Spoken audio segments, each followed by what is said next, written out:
No, we're not. This isn't realistic. Never. Hello, everyone. I'm Dana Perino, along with Kimberly Guilfoyle, Juan Williams, Jesse Waters, and Greg Gutfeld. It's 9 o'clock in New York City, and this is The Five.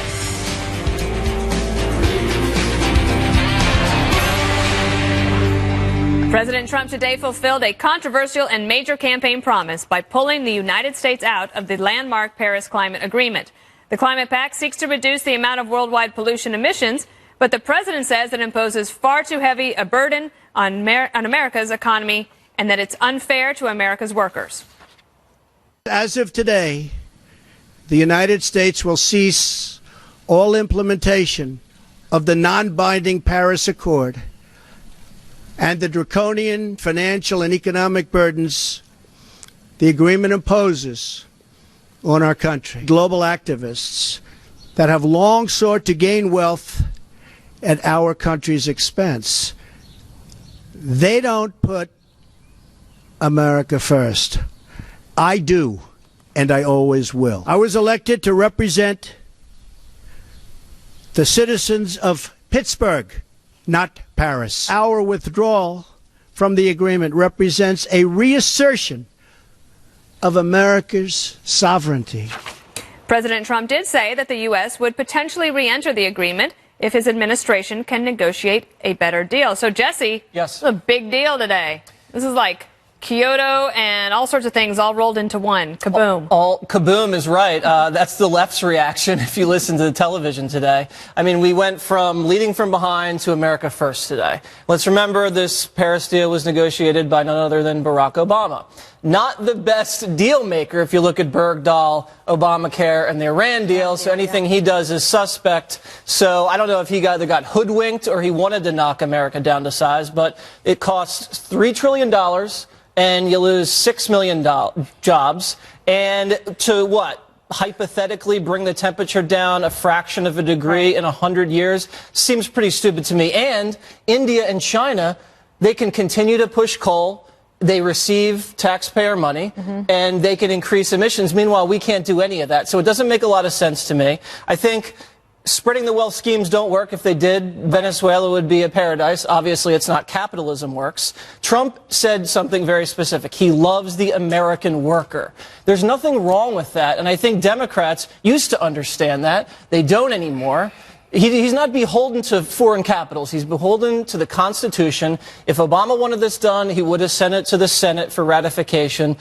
You know, Democrats can't even control their emotions, let alone the temperature in 100 years. The same people that were saying Hillary was going to be elected in November are telling us what the weather's going to be like. I don't think so. Interestingly, something happened today, Greg, along the way to this announcement, which was that federalism started working because a bunch of cities and states, mayors and governors, and then you had big corporations saying, well, we're going to take it upon ourselves to, ratchet down our emissions anyway. So if they're going to do that, maybe you don't need the federal government to push. Exactly. They're going, hey, wait, if the government's not going to force us, we'll do it ourselves. Wow. There you go. That's called conservatism, everybody. Exactly. Free markets. Okay. This is an interesting decision, what he did, because he didn't actually have to do this. In fact, I think this might be the bravest thing he's done. He's already expended a lot of political capital. He's not very popular. He could have gotten strange new respect from the left by letting this go. He could have agreed with his daughter. It's a non-binding agreement, which means it really is useless. And also, it's a bad deal. As Jesse points out, it's so absurdly expensive for a negligible increase. Up to $200 trillion over a century will cut 1% of the carbon target, which is a 2 Celsius reduction in global temperature. So in order to reach their ideal, you would need to multiply 200 trillion by 100 trillion, or something like 200 by 100, which we don't even have. So it's carbon cutting is a farce. The impact of this deal is negligible, but it will destroy economies. So what he did was actually brave in the sense that he didn't have to do it. He could have just not followed through. Now, you're watching everybody going crazy over this. All he said was, it's a bad deal. If it becomes a better deal, I'll go in. He's like the guy who walked into the showroom and said, he looked at the car, he says, it's too expensive. You know what? Give me a call, I'll come back. That's exactly what he did. Or another metaphor is he went to a party, realized the party sucked, and said, I don't need to be here. Maybe there's a better party. So the idea that this is somehow an awful thing is hysterical. If you're going to lose your crap over this, you are lying. You're a liar. Well, this is not bad. And to that point, Kimberly, some proponents said that you just stay in, President Trump, because you don't have to abide by it. So is it better to sit at the table and fake it? Like, for example, Governor Schwarzenegger one time came to the White House and he told President Bush, sir, you don't have to actually believe in climate change. You just have to say that you do, and then everybody will like you. Yeah. And he was like, oh, really? Is that how that works? Yeah, I think that President Trump, like I said last night, was being very consistent with his campaign promise. He promised that he was going to do this. I don't think this is a deal that anybody should be crying about. Like we said, it's non-binding. And the United States is already a clean energy, oil and gas leader. So we can keep doing what we're doing. We can keep reducing our emissions. Why would we, in fact, put ourselves at an economic disadvantage, giving and subsidizing an economic windfall to other countries in sort of a climate redistribution of wealth scheme? It makes no sense to me. I think he did the brave and courageous thing. And in fact, I told him that this morning at 8 a.m. when he called, and I spoke to him about it. And this was something very much so on his mind. But he seemed Wait a second. Who called you? The president. Why? To ask about climate change? Why did he call you? Called you? Climate change, taxes. I think that you buried the lead here. The Yeah, president's right. calling She you at just 8 in the tried morning. to slip that in there as if it's like, maybe it happens all the time. So that's why it's like, Maybe just say, the president called me at 8 It in the said morning. unknown. I thought it was Fox News. But and he said he loves the 5 terrific show. Said to say Kofifi. hello to Did he all say of you. Kofifi Yeah, he too? loved the Kofifi. Oh, my exactly. Kofifi, Should ask he him what said. that meant. But he said he was excited about this today. It was going to be a big speech. A lot of people would be excited about it. However, there would be people that would be upset and disappointed. He was going to do his best, to explain. Like this one over here. here? Like Juan. But then again. Juan, did anybody call you? Oh, it was so private. I wouldn't. At 8 o'clock, I'm snoozing, dude. I dreamt about it. wow. Told you he has a lot. Right, you can have the floor, Juan, because I'm sure you have a lot to say. I do, because 7 I'm such a cards. liar. I'm a liar, according to Gregory. But I tell you what, I don't have to participate in this partisan bickering, because the United States is the only country where there's this kind of political polarization over the idea of climate change. The rest of the world, oh no, we know something's going on. Why? 2016, the warmest year in history. 3rd year in a row that we've set this record. According to NASA, according to the National Oceanic Atmospheric Administration. Gee, I don't think these people are too political. But guess what? Is that what is Trump disputing the science? Oh, yeah, he is. No, because he's if he disputing doesn't the economics. do anything, no, he's disputing the let me just tell economics, you not the something. science. He's There's a guy. difference. No, there is no difference. Yes, if there you is. ignore a reality, if you put on blinders and say, don't pay attention to the fact call that us we deniers, have call us coast deniers. rising, coastal waters rising, don't pay any attention to the polar ice caps, just ignore it. You know who couldn't ignore it? Rex Tillerson, Secretary of State. Yeah, look at North Not Korea. there. Ivanka. Oh my gosh, the darling Jewish child holiday. couldn't The Jewish show holiday. up. There Yeah, was a that's an white- excuse. And let me just tell you Juan, something. I don't else. think you should I demean don't- it as a I'm just religious telling you it was an explanation, excuse. and there was a White And House let me tell you, statement let me just tell you issued about something it. else. Oh my You God. have Jeff Immelt of GE. So he's, oh, this is about I'd like to jobs. respond to that. Get out of here. GE, Shell, ExxonMobil. Yeah, they're gonna do even, that themselves. even, Can I tell you why, though, Juan? No, wait. You had the floor, buddy. Okay. Elon Musk Go ahead. says, I'm not even doing business with Trump anymore, and he was on But Trump. he'll still take Trump's money, right? Yeah. The subsidies. So here's It's the our deal. money. So It's our here's the money. deal. You have a bunch of people who are Trump puppets sitting around here saying, No, "Oh yeah, you're the puppet. we I gotta don't go. think so. We are so worried. Get out of here." Can I just tell you one this why? is Ask him if he's ridiculous done with his that the carbon U.S. emissions. that It's the like- United States would suddenly abdicate all leadership and let China and let the Europeans take the Juan, lead you in terms offered of no innovation. would love science. to You offered respond. no I science. gave you the sign. You told me don't listen to NASA and the National Juan, Oceanic that- Administration. NASA has problems. Oh, NASA has Juan, attack NASA. Go right ahead, Greg. Multinational I corporations will. like ExxonMobil and Shell want these deals because they can sign these fat contracts with these third world I countries see. that get paid off of U.S. taxpayer subsidies. Number 2, of course China wants this deal. They get to do whatever they want and they get to knock Get out of America here. down the sides. You know when what? have we followed what China wants? You know what happened today?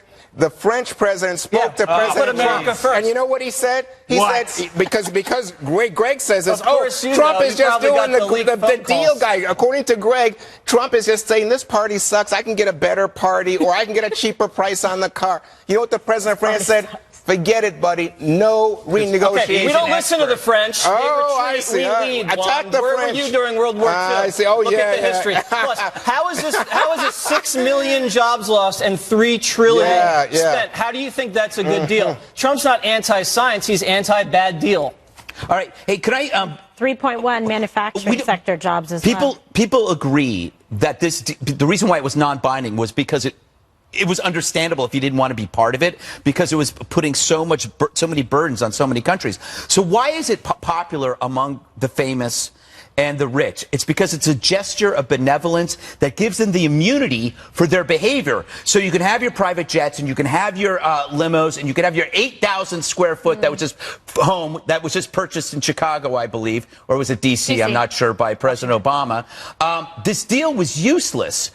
But how did it get this far? Because it was designed to punish the West. Environmental activism is designed to seek reparations for the West's past. So it doesn't matter if the deal is flawed. It doesn't matter if economically it is impossible. It doesn't matter because we are sinners, and this is their way of punishing us. And finally, somebody said, you know what?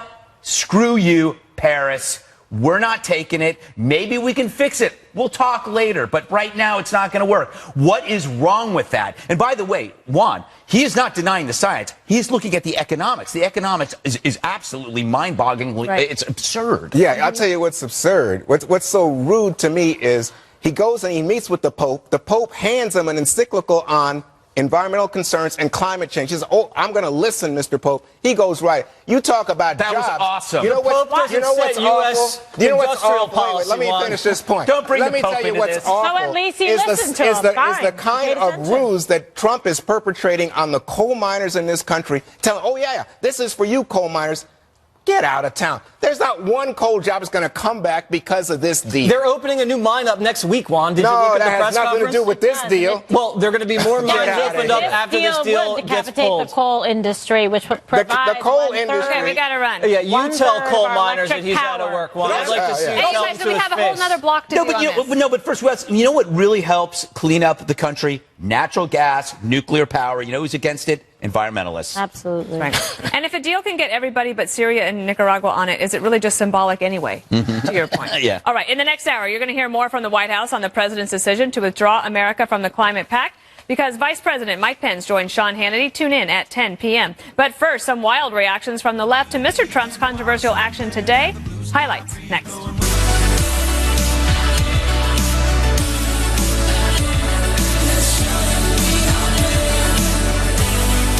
Welcome back. The left's reaction to President Trump's withdrawal from the Paris Climate Agreement was immediate and fierce. This will be the day that the United States resigned as the leader of the free world. It's nothing short of that. I have such rage and sadness. We just watched a dangerous little man give a very, very scary speech. He's made us an environmental pariah in the world, and I think it is one of the most self-destructive moves I've ever seen by any president in my lifetime. Wow, lunatics and celebrities also bashed Trump for leaving the climate deal on Twitter. Bette Midler wrote, quote, "There has never in U.S. history been such a destructive megalomaniac in the White House. Thank you to U.S. press and other numbskulls who put him there." I mean, wow. There are no words. A very upset Leonardo DiCaprio, probably tweeting from his Tesla, wrote, quote, "Today our planet suffered. It's more important than ever to take action. Hashtag Paris Agreement." And singer John Legend pulled no punches when he posted, quote, "Trump is our national embarrassment." I mean, do you think any of these people read this, Greg, and have any understanding of this topic? It's so beautiful. It just makes me realize how right the decision was when you see these people that are about, 1 centimeter deep in substance. Right. Underneath all of this outrage, it isn't reason, it's emotion, because non-binding agreement, no big deal. The results are negligible but very costly, so it's a bad deal. Right. So it's not based on reason, but it's based on emotion. So why are they so emotionally invested in this? It's because the guilt industrial complex, which has been part of the liberal ethos for the past 4 decades and kept America feeling guilty about everything, didn't work this time. We decided, no, we're not going to go and get involved in this lame party because we're not guilty. We don't have to do this. So what you're seeing are a bunch of people realizing that their superpower is fading. They had this magical gift to make us feel guilty, and the president just gave them the old... Can I disagree slightly with you?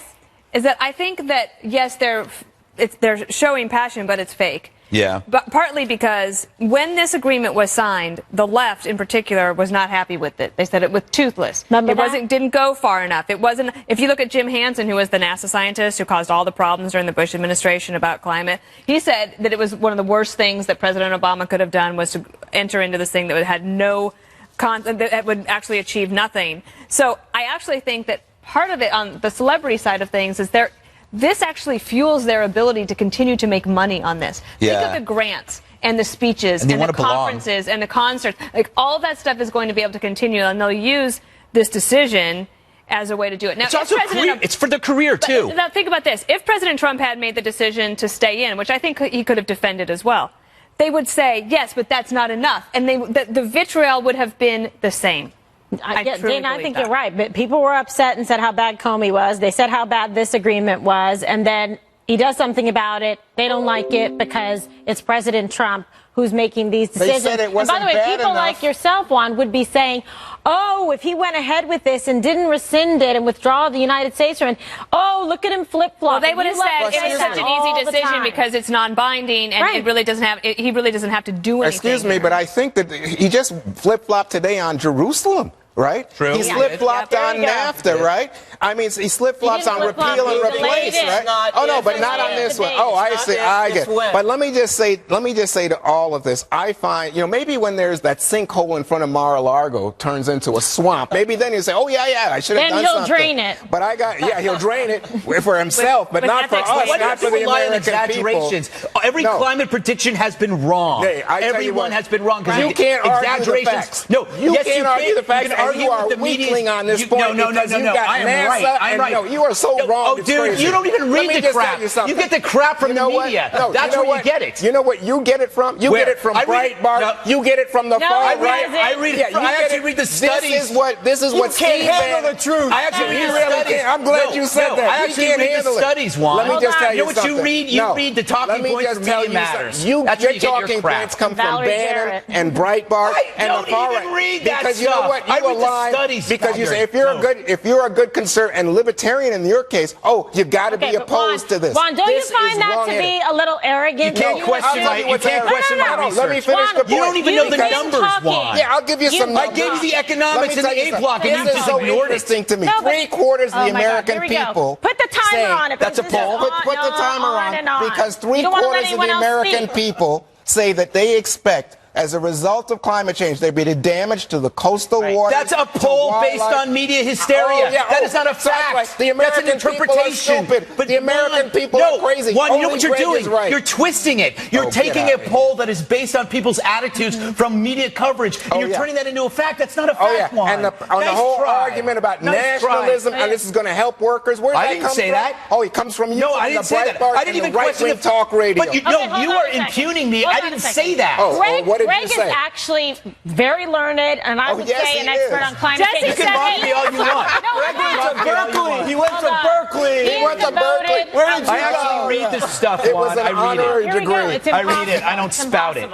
Bottom line is, Juan, I take issue with it because you're casting these dispersions against Greg and disparaging him. And it's totally unfounded. No, you're questioning whether I do my research. I actually do. Of course I do, but I'm telling you. He doesn't read talking points from Breitbart. Sorry to tell you. NASA is a talking point? Well, I'm telling you, you said that. You said that he gets talking points from Breitbart. Explain to me any study you've read. Give me a break. Explain to me the consensus reports that you've read, or the IPCC reports, or any of that stuff. Explain to me anything that you have read beyond a poll of people who have just read secondary reports from the from the press I just who told are you. biased. I don't think You know that the they're biased. scientists in the National Atmospheric Do you know anything Oceanic- about Hansen at all? Do you know Yeah, anything?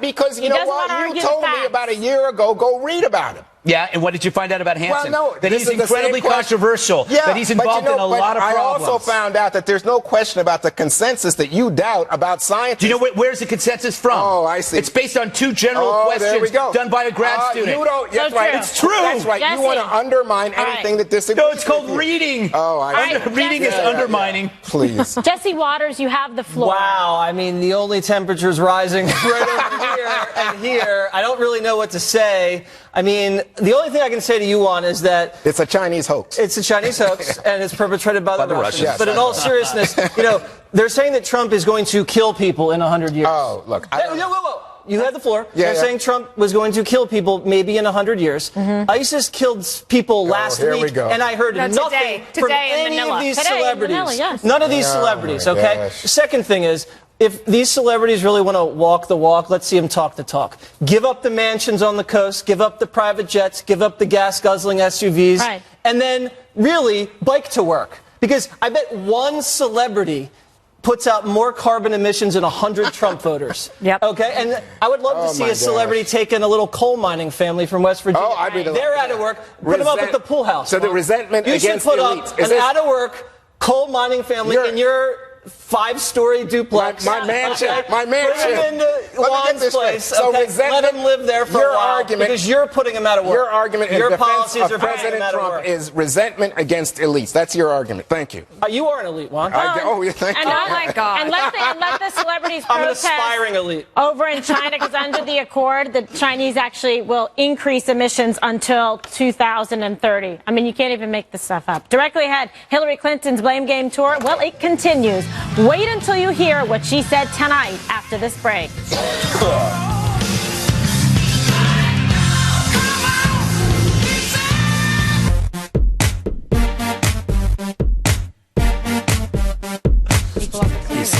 Remember election night when Hillary Clinton stood up her supporters, waiting for hours and hours at the Javits Center to console them and concede? It took a half a year, but today Clinton finally made it to the site and chose to whine yet again about her crushing defeat, while continuing to take shots at her former political opponent.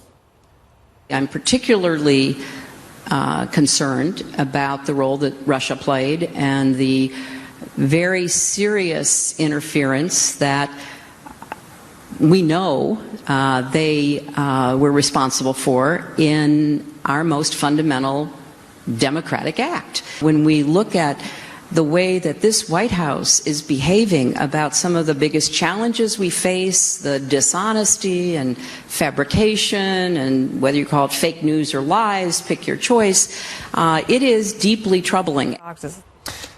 She's been on quite a bitter tour these days. Here's just a short list of some of the targets of her misplaced blame.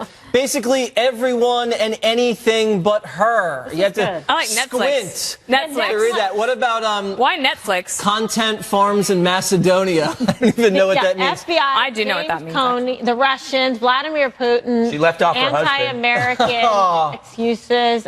Low information voters. Remember them? Yep. Kimberly, if you and I Yes. were to play a drinking game and take a shot every time Hillary made an excuse for losing, we'd be hammered. Yeah, I don't in think about I'm.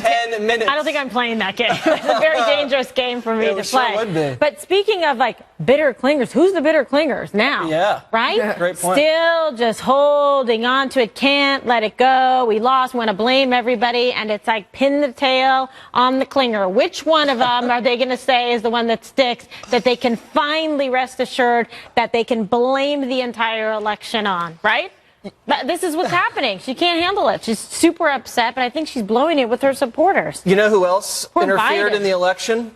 The Chinese in the 1996 Clinton re-election campaign when they funneled all that shady dough into the DNC and Hillary's coffers. Ah, you She must know remember that. something about that. Well, remember, she's on this tour partly because she is selling her book, pre-sales. She got millions of dollars for a book that's coming out this fall. So she is at the event she's at today is called Book Pro, or it's like basically the expo. So she comes in and she previews it for all of the booksellers so that they'll buy a lot of books so that she can hopefully sell a lot of books.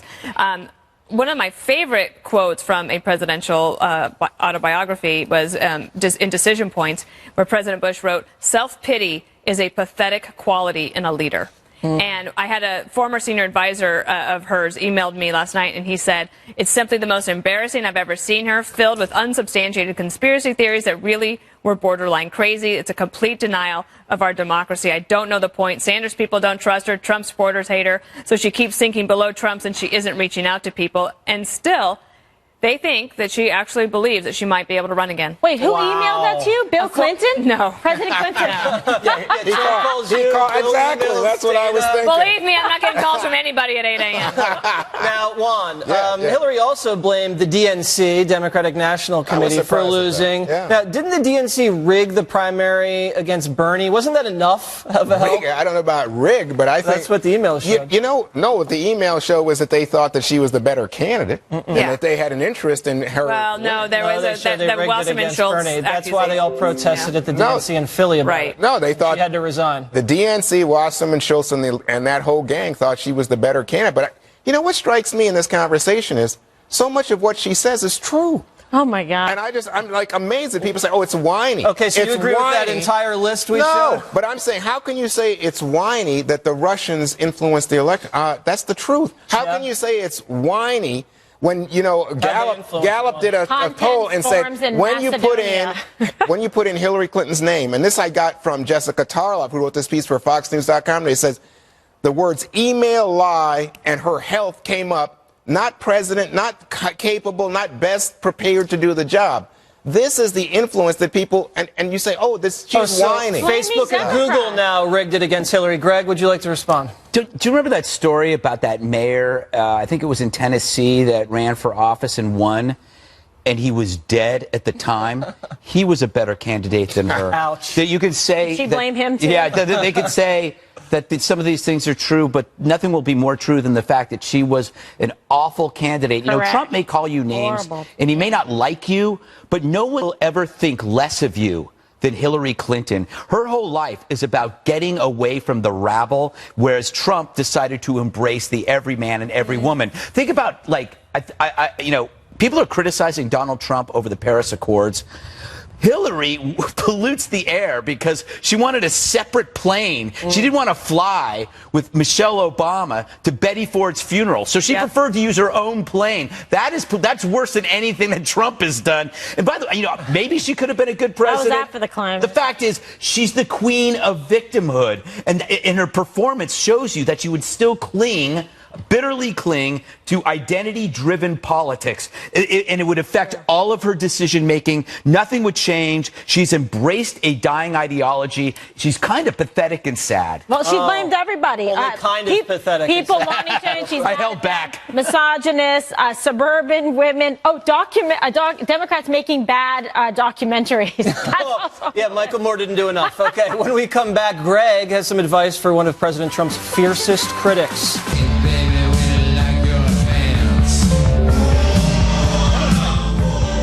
Diggy, baby. What? Hooray! George Will wrote a new column. It's called "Conservatism is Soiled by Scowling Primitives." He writes, "Today, conservative is soiled by scowling primitives whose irritable gestures lack mental ingredients. America needs a reminder of conservatism before vulgarians hijacked it." Well, fair enough. But should one engage hijacked conservatives by calling the people that they might support scowling primitives? Something tells me this isn't about George giving advice, but flexing his intellectual muscles. Anyway, I'm seeing a lot of this. Conservatives go after Trump and his supporters, often using a tone of knowing mockery. It's not that you're wrong, but you're also stupid. You know who else does this? Trump apostles. Yesterday, Corey Lewandowski said this. It's very simple. President Trump was elected to change the country, and you can get on board that train or you can lose your next election. Get on that train, and who can forget this doozy? Every critic, every detractor will have to bow down to President Trump. Anyway, so here you have two sides within the same party battling over who's going to be right when this is all over. But we know the truth, as always, is in between, and every Trumper is right on many of Trump's flaws. A Trump apostle is right that the president needs support. A never-Trumper is wrong to think Trump isn't trying to do right by Americans. A Trump apostle is wrong to deny serious, obvious mistakes. Fact is, sticking to one perception, it creates a forced purity of thought that blinds you to realities, which then keeps you from offering constructive criticism that might help a leader who actually could use it. So never say never and stop saying always. History shows that lockstep is always a march to disaster. At least, I can say that today, the never-Trumpers and pro-Trumpers united under their... I know. over the lefty meltdown. Yeah, Matt Dawson tweeted that. He showed the picture of them during World War I, where they're like, let's just stop for Christmas, and everyone laughed. So no one likes to scold, right? Right. And the scolding is getting out of hand. But they're also missing the real point, which is, I think, also what you were saying, that it's not a matter of intellectual style or a matter of basically just getting on the train. The hard work is actually about a strategy and then trying to get it done. So there's a lot that they want to do together: healthcare reform, tax reform, infrastructure plan, etc. It just takes a lot of granular work. So grand gestures like the filibuster to shut down the government because of Obamacare to try to repeal it, like those things don't actually work. Right. The good news for President Trump is that the majority of Republicans, vast majority, it's like 89%, are with him on the policy. So now, it's time to put the shoulder behind that thing on the football field. I don't know what it is. Hey, Juan, sports analogy from my sports analogies are so bad. You haven't been. But you pick winning teams. Juan, I want to ask you, because I enjoy George Will's writing. Sometimes it's hard to understand. I think he likes the thesaurus a lot. Yeah. But anyway, I like it. I feel like I enjoy his writing, but I don't think he's actually trying to convince anyone anymore. I think right now he's just kind of like firing the arrows and enjoying the strange new respect from liberals when he does it. Is that fair to say? A lot. You said what? You have been on air with him a lot. Oh yeah, I like George, but I think this is interesting because it's usually when you're dealing with conservatives, the argument would be that it's the left that's elitist. But now in this moment, here's George Will, who is, I think, an inheritor to William F. Buckley and that legacy of conservatism in America, saying, in fact, that he thinks that that legacy is being I disagree. He's definitely no William F. Buckley. I said an inheritor. Yeah, but Buckley would get in and sit and argue and fight. Yes. And he'd get down and dirty. George will. He's above that. He doesn't even wear jeans. I think George will fight. I know he'll fight with me. I don't know about you. He'll fight with O'Reilly once. Yeah. One time and done. But I will say this, that if you look at the numbers right now, you see that President Trump's numbers are going down with Republicans. I think he's down to about 80%.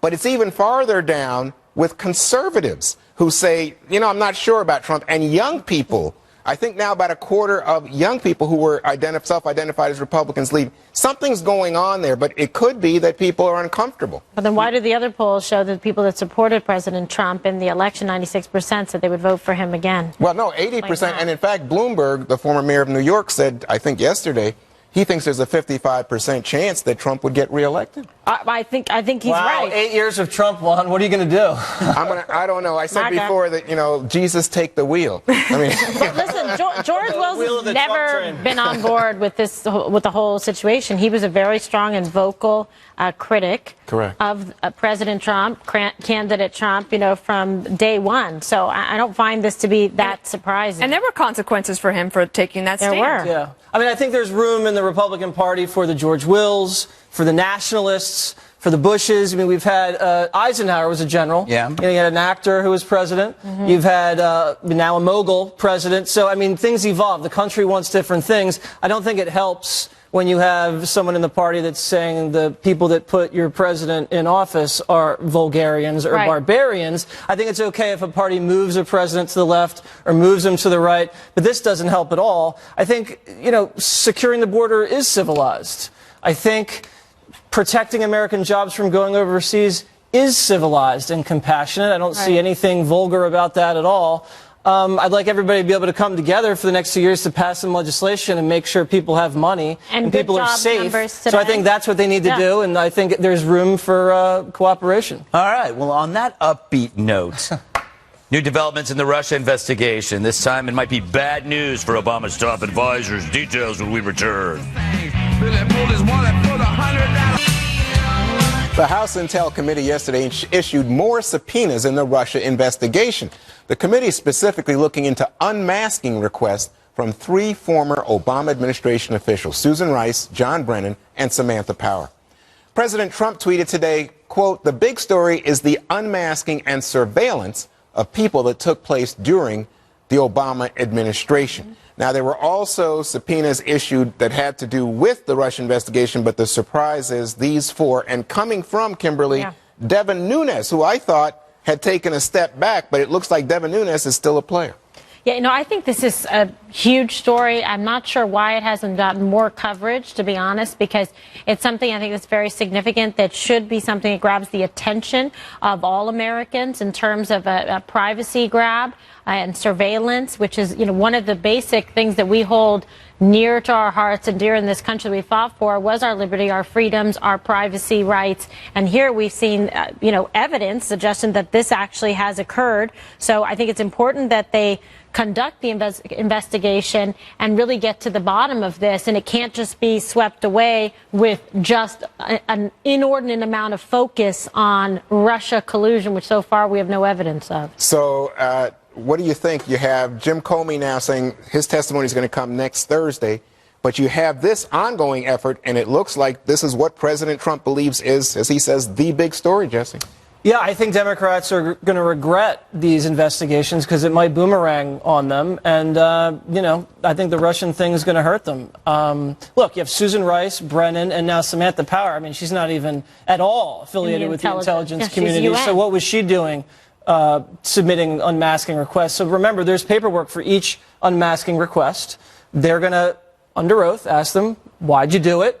If they take the fifth, if they perjure themselves, or if they give some sort of partisan reason for unmasking these Trump people and then or disseminating classified information, we have a full-blown political spying scandal on our hands, and that's a big deal. Don't be surprised I think it would be political scandal if they were using it for political purposes. But Dana, the contrary point of view is, then they find out why they made these unmasking requests, and it could be that then that implicates some of Trump's associates. Right. So the hard thing about talking about this every night is that there's a fact-finding mission underway, and we don't really have any of them. Right. So I would like to just let that fact-finding mission continue.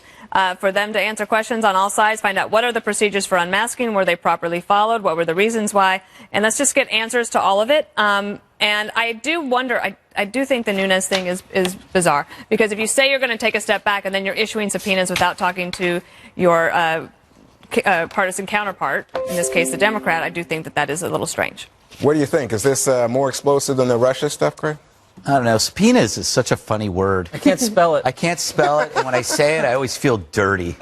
Really? Yeah, that's enough out of me. That's your state of mind. Yes. By the way, this story seems so last month. Yeah. It's like, I hear the name Devin Nunes, and I go like, who is that? And that was only like 2 months ago, but maybe that's why he issued the subpoenas. Really? Now you'll remember. What subpoenas? You'll remember my name. What subpoenas? Oh my gosh, let's get out of here now. What? One more thing is up next.